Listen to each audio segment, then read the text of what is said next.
نحمده ونصلي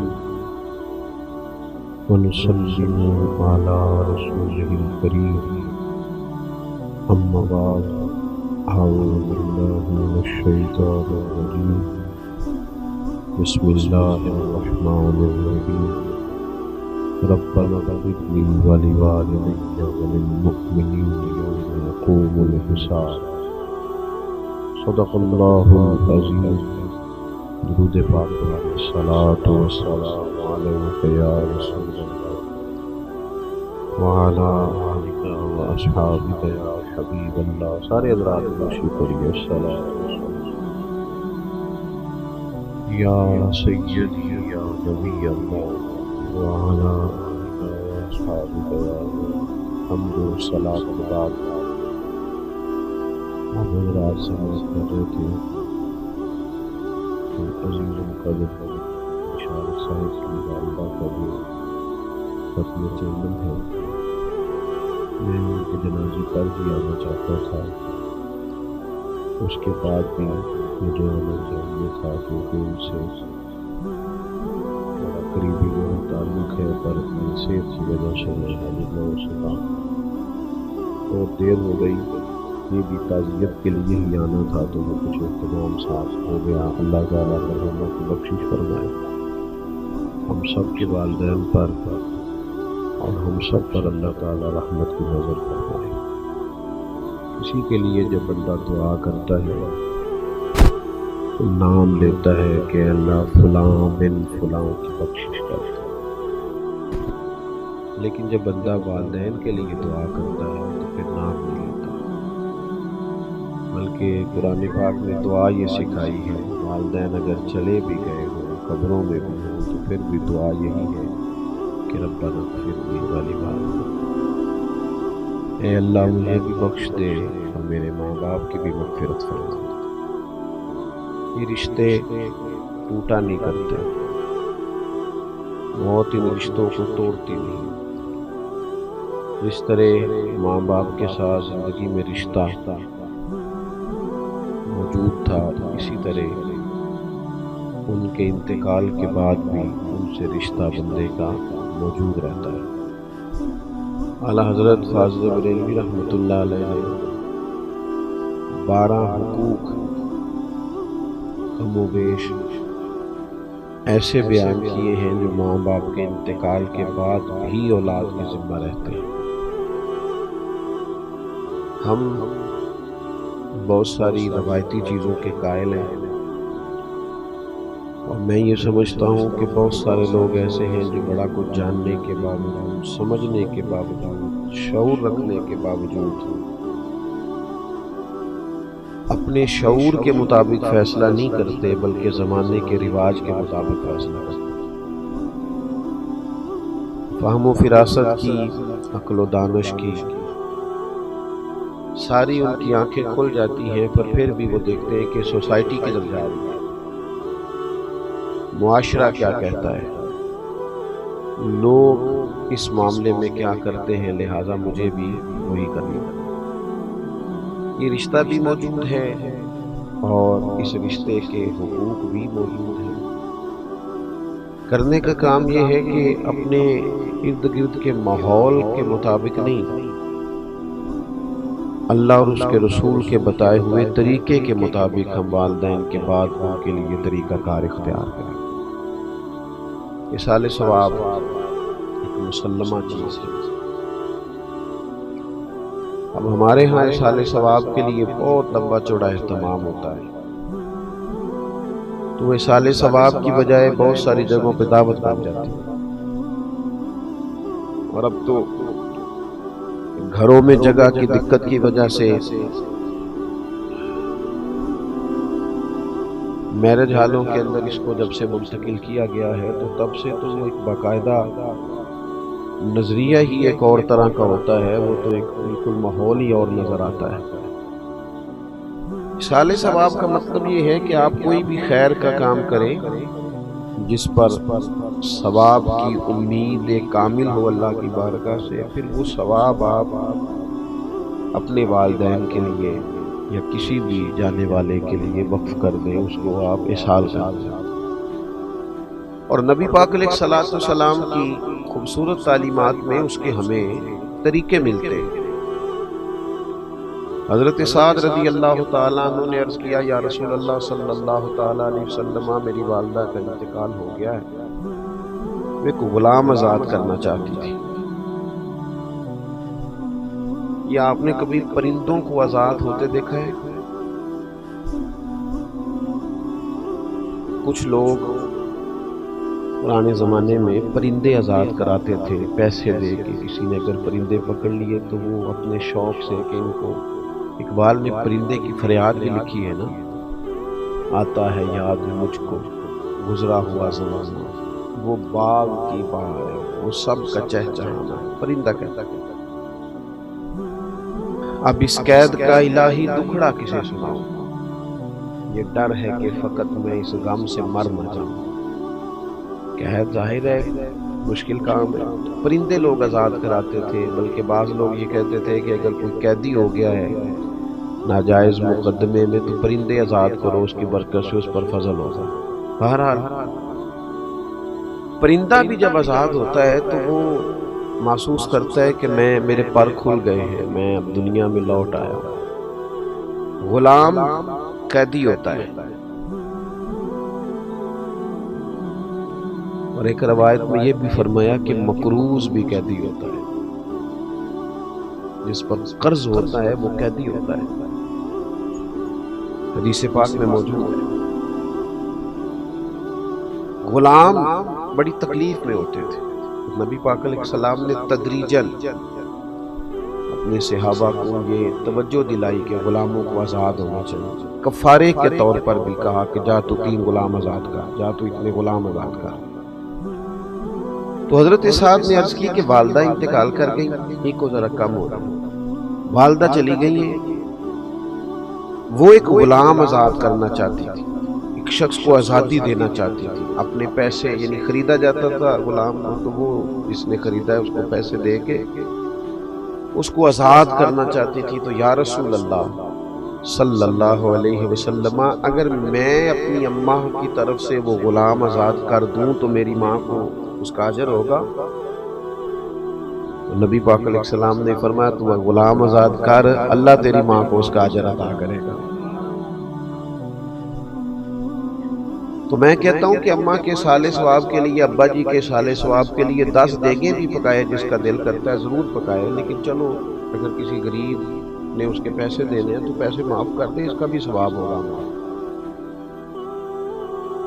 اگر وہ کبھی رستہ کشادہ کر دے گا نا، لوگ آسانی سے گزر جائیں، تو اس کا بھی ثواب ہے۔ اگر وہ کسی جگہ قبرستان کے لیے جگہ لے کے دے دے گا تو اس کا بھی ثواب ہے۔ کوئی بھی ایسا کام جس سے کسی کو فائدہ ہو جائے۔ اب بار بار صرف لنگر پر ہی سارا زور دینا، چلیں اگر وہ غرباء کے لیے کرے تو بڑا اچھا ہے، لیکن یہاں تو باقاعدہ دعوتیں ہوتی ہیں، لوگ رات کو بیٹھ کے، اور بعض لوگ ایسی بات کرتے ہیں کہ جس کے اندر تو تکلف ہے، ٹھیک ہی نہیں۔ یعنی سارے بھائی رات کو بیٹھ کے اگر یہ بات کہیں کہ اگر ہم نے اچھا ختم نہ دلایا تو خاندان باتیں کرے گا، تو اس کا ثواب ہوگا؟ یہ تو اللہ کی رضا کے لیے نہیں ہے، تو خاندان کو دکھانے کے لیے۔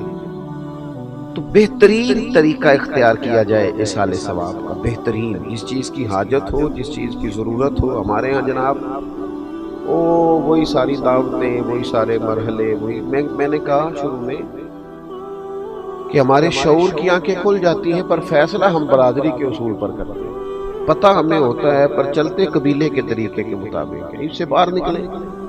حضرت ابوبکر صدیق رضی اللہ تعالیٰ عنہ کی زندگی کے بارے میں میں ایک بات اپنے دوستوں سے کہا کرتا ہوں۔ میں کہتا ہوں کہ عرب کے بہت سارے لوگوں کے شعور کی آنکھیں کھل گئی تھیں۔ ابو جہل بھی کہتا تھا سچے رسول اللہ، کہتا تھا کہ نہیں کہتا تھا؟ ابو لہب بھی کہتا تھا سچے ہیں۔ شعور کی آنکھیں کھل گئی تھیں، ضمیر کی نہیں کھولتے تھے۔ حضرت صدیق اکبر کا کمال یہ ہے کہ شعور کی کھلی تو انہوں نے ضمیر کی بھی فوراً ہی کھولی، فوراً کلمہ پڑھا، ارد گرد کا ماحول نہیں دیکھا۔ ہمارے ہاں تو مصیبت ہے، سیانا بیانا حاجی نہ، نیک آدمی وہ شادی بیاہ کے موقع پر اپنے بچوں کو غیر شرعی رسومات سے روک نہیں پاتا، کھڑے ہی نہیں ہوتے اللہ رسول کی رضا کے لیے، اللہ رسول کے لیے سٹینڈ ہی نہیں لیتے، باقی سب جگہ لے لیتے ہیں۔ تو ایک تو اصالِ ثواب کا طریقہ بہترین اختیار کریں، ایک کو میں نے کہا تھا ذرا کم ہو جائے تو آپ کا شکریہ۔ دوسری بات یہ ہے کہ والدین کے جانے کے بعد ان کے اعزا و اقربا سے، ان کے دوست احباب سے اچھا سلوک کیا جائے۔ جب ماں باپ سے رشتہ مرنے کے بعد نہیں ٹوٹتا تو چچا جان سے کیسے ٹوٹ گیا،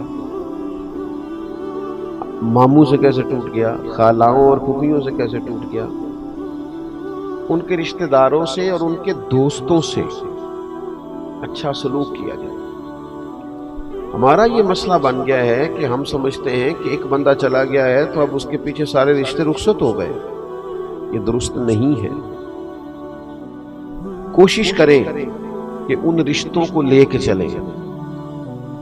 حضرت ابو بردہ رضی اللہ تعالیٰ عنہ سے حضرت عبداللہ ابن عمر ملنے آئے۔ جناب عبداللہ ابن عمر بڑے مصروف آدمی تھے، صحابہ کرام علیہم رضوان میں سے حج کے سب سے زیادہ مسائل حضرت عبداللہ ابن عمر جانتے تھے، تو ایک بڑی تعداد ان ویسے بھی فتویٰ دیتے تھے صحابہ میں سے، ان کے گرد ایک بڑی تعداد لوگوں کی رہتی تھی۔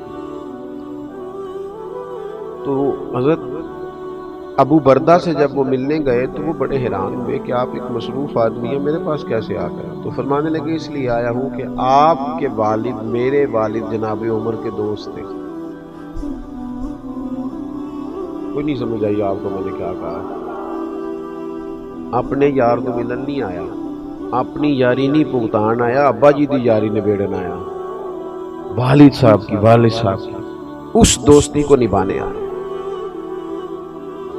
آپ کے والد میرے والد کے دوست تھے اور فرمانے لگے میں نے نبی پاک علیہ السلام سے سنا ہے کہ جو والدین کے انتقال کے بعد قبر میں بھی ان سے اچھا سلوک کرنا چاہے وہ ان کے دوستوں سے اچھا سلوک کرے، ان کے رشتوں کو لے کے چلے، اس تعلق کو نبھائیں۔ ہمارے ہاں لوگوں کا یہ رویہ ہو جاتا ہے کہ میری اماں جی گئی تو میرے ننیال والے گئے، ابا جی گئے تو میرے ددیال والے گئے، ان رشتوں کو نبھایا جائے۔ تیسری بات بس اسی پر میں نے گفتگو کو ختم کر دینا ہے، وہ ہے دعائے بخشش، دعائے مغفرت۔ صوفیاء کرام فرماتے ہیں یہ جو اللہ تعالیٰ نے ہمیں کہا ہے نا کہ تم مجھ سے دعا کرو تو میں تمہاری دعا پر کسی بندے کی بخشش کر دوں گا، تم دعا مانگو، تو فرماتے ہیں یہ بہت بڑی عزت دی ہے اللہ نے ہمیں۔ کسی جگہ بھی ہر آدمی کی سفارش نہیں سنی جاتی، لیکن مالک کہتا ہے تم مجھ سے کہو میں معاف کر دوں گا۔ 40 بندے جنازہ پڑھ دیں، 3 صفحے جنازہ پڑھ دیں، 3 بندے جنازہ پڑھ دیں، ہے نا حدیث پاک میں سارا کچھ، تم آؤ آگے کھڑے ہو جاؤ اس کی بخشش کی دعا کرو میں معاف کر دوں گا، تو کہتے ہیں یہ تو اللہ نے ہمیں عزت دی، ورنہ ہم اور رب کی بارگاہ چھوٹی سی جگہ بندہ سفارش کرے تو قبول نہیں ہوتی، اور مالک کہتا ہے تم کہو نا میں معاف کر دوں گا۔ اور ہم کیا کرتے ہیں؟ آپ کبھی ڈاکٹروں کے پاس ان بچوں کو دیکھیں جو دوائیوں کے سیل مین بن کے آتے ہیں میڈیکل ریپ سے، کبھی دیکھیے گا، مجھے موقع ملا دیکھنے کا۔ وہ جب آتے ہیں نا تو وہ بالکل لباس عمدہ ان کے حساب سے، اور وہ جچی تلی بات کریں گے، اور 1 منٹ 1 سیکنڈ کے لیے بھی کوئی اضافی جملہ نہیں بولیں گے، انہوں نے قائل کرنا ہے۔ کسی بھی آفیسر کے پاس آپ جب جاتے ہیں اپنا کیس لے کر کسی بھی جگہ آپ نے فارورڈ کرنا ہے تو بڑی جچی تلی باتیں، خاص چیزیں، اہم معاملات، لیکن دعا کے لیے جب اللہ کی بارگاہ میں حاضر ہوتے ہیں، دعا کرو جی دعا کرو، فوت کی ہوگی تو اگر پوچھا جائے کہ بھلا آپ نے کیا دعا کی ہے، ہاتھ کھڑے کر دیے، پتہ ہے بارگاہ کون سی ہے وہ دیکھیں نا۔ اور پھر جب بندہ دنیا میں کسی بندے کو بھی اپنے حق میں قائل کرتا ہے تو اس کا کوئی طریقہ ہوتا ہے قائل کرنے، وہ بڑے درد سے کہتا ہے آپ کی مہربانی جی، بڑے ضرورت مند ہیں، آپ سے بڑا پیار ہے، آپ بڑے اچھے ہیں، آپ اگر مہربانی، آپ نے اپنے حق میں قائل کرنا ہے نا۔ اللہ کی رحمت کو جب بندے نے منانا ہو اور پھر وہ بے توجہی سے دعا کرے، رٹے رٹائے جملے، رٹی رٹائی باتیں، وہ یار کسی کو بھی کسی نے منانا ہو تو کوئی طریقہ ہے، اور پھر مالک کریم کی بارگاہ کو راضی کرنا ہو۔ میں نے دیکھا وہ بس ٹھیک ہے، میری طرح کے پیروں مولویوں کے ذمے لگایا، اچھے لوگوں کی بات نہیں کرتا، تو ان کے پاس ایک رٹی رٹائی دعا ہوتی ہے سب کے لیے اکٹھی، اس میں نام ایڈ کیا نئے بندے کا، چلو جی چھٹی۔ وہ خدا کے بندے دعا مانگ، تھوڑی مانگ لے، 4 سیکنڈ کی مانگ پر درد سے مانگ، تو منا مالک کو، وہ بڑا کریم ہے، بڑی جلدی مان جاتا ہے۔ تو حاضری دے ذرا، تیرا مطلب تیری باڈی لینگویج بتائے کہ تو اسے منانے آیا ہے، تیرے لہجے کا حسن، تیرے لفظوں کی جولانی، تیرے انداز کا عجز، تیری انکساری، تیرا اس کی بارگاہ میں حاضری کا انداز، تو اسے منا رہا ہے، پتہ چلے۔ لیکن وہ جناب کیا بتائیں، میں دیکھتا ہوں لوگوں کو دعا کرتے، پھوڑی پہ بیٹھے ہیں، دعا مانگی جا رہی ہے، اخبار بھی پڑھ رہے ہیں، سیاسی تبصرے بھی کر رہے ہیں، دعا بھی مانگ رہے ہیں، اور پھر اس کے بعد کہانیاں بھی رات کو سنائی جاتی ہیں، بڑے تعلقات نے دی، اللہ کا فضل ہے جی، 15 دن ہو گئے ہیں بیٹھے، لوگ آئی جا رہے ہیں۔ بھئی وہی آنا جانا تو کوئی کمال نہیں ہے، آپ تو کسی کی دعا کے لیے بیٹھے ہیں، یہ بتائیں کہ آپ نے کس درد سے مانگا۔ آپ کو پتہ ہے حضور نے فرمایا قبر میں جو بندہ ہے وہ اس طرح ہے جس طرح کوئی دریا میں ڈوبنے والا۔ اس بات کی شدت کو ملاحظہ کریں، وہ اس طرح ہے جس طرح دریا میں کوئی ڈوب رہا ہوتا ہے۔ حضور فرماتے وہ انتظار کرتا ہے کہ کوئی میرے لیے دعا کر دے، بھائی کر دے، بیٹا کر دے، ماں کر دے، رشتہ دار کر دے، کوئی کر دے، وہ منتظر ہے کہ کوئی میرے لیے دعا کرے۔ تو وہ تو دریا میں ڈوب رہا ہے، آزمائش میں ہے، اور یہاں جناب موقع ملنے کے باوجود دعا نہیں ہو رہی۔ خوب دعا کی جائے، درد سے دعا کی جائے، جانے والے کے لیے اللہ کی بارگاہ میں عرض کیا جائے، کوشش کی جائے۔ اللہ بڑا مہربان ہے، جب بندے دعا کرتے ہیں تو وہ رحمت فرماتا ہے، اور دعا کی جائے تو وہ ایک بزرگ تھے تو وہ کہا کرتے تھے مجھے دعا مانگنے کا طریقہ میری بیوی نے سکھایا۔ کس نے؟ پریشان ہو گئے آپ سارے، مشکل بات کر دی میں نے، اللہ تعالیٰ آپ کو جزائے خیر دے، خیر جہاں سے بھی ملے سیکھنی چاہیے، اللہ آپ کو سلامت رکھے۔ تو بیوی کے بارے میں تو ویسے ہی کہتے رہتے ہیں بہت سارے لوگ کہ تینوں سکھاندی ہے، تو بھئی یہ تو مطلب ویسے ہی ایک بات بڑی پڑھی لکھی ہے اور بڑی ضرب المثل ہے، تو آپ پریشان کیوں ہو گئے؟ وہ اللہ والے تھے تو انہوں نے اس کا اقرار کیا کھل کے، کہنے لگے مجھے دعا مانگنے کا طریقہ میری بیوی نے سکھایا۔ جناب کیسے؟ رب کا بندہ نا اس کی لو لگی ہوتی ہے، کوئی بھی بات کر رہا ہو تو اس کی کیفیت کہیں اور ہوتی ہے۔ فرمانے لگے کوئی ضرورت تھی گھر میں تو میری اہلیہ نے، میری زوجہ نے مجھے کہا کہ کچھ پیسے چاہیے، گھر کا فلاں کام کرانا ہے۔ میں نے اسے کہا کہ ابھی میرے پاس نہیں ہے، کچھ دنوں میں پیسے آنے ہیں، آ جاتے ہیں تو میں دے دیتا ہوں۔ 2-4 دنوں کے بعد خاتون خانہ نے پھر کہا کہ وہ آپ سے گزارش کی تھی کچھ پیسے چاہیے تھے، گھر کا فلاں فلاں کام، تو میں نے کہا بھی نہیں ہے میرے پاس۔ اب کہ اس نے وقفہ کم کر دیا اور اگلے ہی دن پھر پوچھ لیا کہ جناب وہ گزارش کی تھی پیسے، خواتین بار بار یاد بھی کراتی ہیں۔ کہتے مجھے غصہ آیا تو میں نے جھڑک ڈالا، میں نے کہا تو کیا مجھے ہر وقت پریشان کرتی، کہا ہے نا جب ہوں گے تو دے دوں گا، ڈانٹا میں نے۔ کہتے میں نے ڈانٹا تو وہ سلیقہ مند خاتون میری ڈانٹ سہتی رہی، پھر چپ کر گئی، اور اس نے ایک بات کہی تو مجھے رب سے مانگنے کا طریقہ آ گیا۔ وہ کہنے لگی تھوڑی دیر چپ رہنے کے بعد آپ ہی میرے شوہر ہیں، آپ سے نہ کہوں تو پھر میں کس سے جا کے کہوں۔ کہتے ہیں اس نے بات کہی، وہ چپ کر گئی تو میں رو پڑا۔ مجھے کہنے لگی کیا ہوا؟ میں نے کہا مجھے بھی سمجھ آ گئی، جب میں کہوں گا نا تو ہی میرا رب ہے، تو میں نہ تجھ سے نہ کہوں تو مجھے بتا میں کس سے کہوں، میں کمزور پڑ گیا ہوں، کچھ چیزیں مجھ سے نہیں ڈیل ہو رہی، کچھ معاملات میں مالک میں چاہتے ہوئے بھی کامیاب نہیں ہو پا رہا، نیک نیتی بھی ہے، ارادوں کا وضو بھی ہے، اللہ میں تجھ سے نہ کہوں تو پھر میں کس سے کہوں، اجیب دعوت الداعی اذا دعان، وہ تو فرماتا ہے تو جب بھی دعا کرے گا میں تیری دعا قبول کر لوں گا۔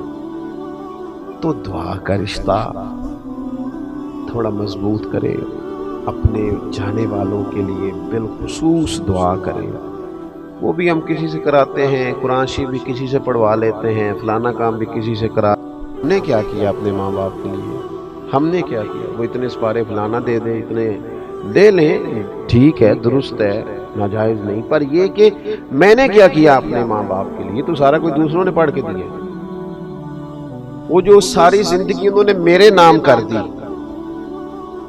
جوانی میں بھی کپڑے سادے پہنے، اور جنہوں نے تھوڑا کھانا کھایا اور اولاد کو پالا تو ہم نے کیا دیا ان کو، تو اگر دعا بھی مضبوط نہیں ہو سکتی تو پھر پیچھے بچا کیا۔ تو یہ تین باتیں میں نے آپ کی خدمت میں عرض کی ہیں، امید ہے کہ آپ اس پر توجہ فرمائیں گے۔ ایک تو یہ کہ سال ثواب کا اچھا اور عمدہ طریقہ اختیار کریں، اچھا اور عمدہ۔ چند دن پہلے میرے پاس ایک صاحب آئے تھے، انہوں نے کہا 5 بھائی ہیں، میں جانتا تھا تو وہ باہر سے آئے تھے اپنے والد کے انتقال پر، تو جب میں نے ان کا انداز دیکھا تو میں نے ان سے کہا کہ کہنے لگے میں کچھ کرنا چاہتا ہوں سال ثواب، تو میں نے کہا آپ کے تو 2 بھائی بڑے کمزور ہیں، بہت غریب ہیں، زیادہ ہی سگے بھائی، کہنے لگے ایسے ہی ہے۔ میں نے کہا آپ نا ان کے ساتھ ہی نیکی کر دیں، اللہ بھی خوش ہو جائے گا، ماں باپ بھی خوش ہو جائیں گے۔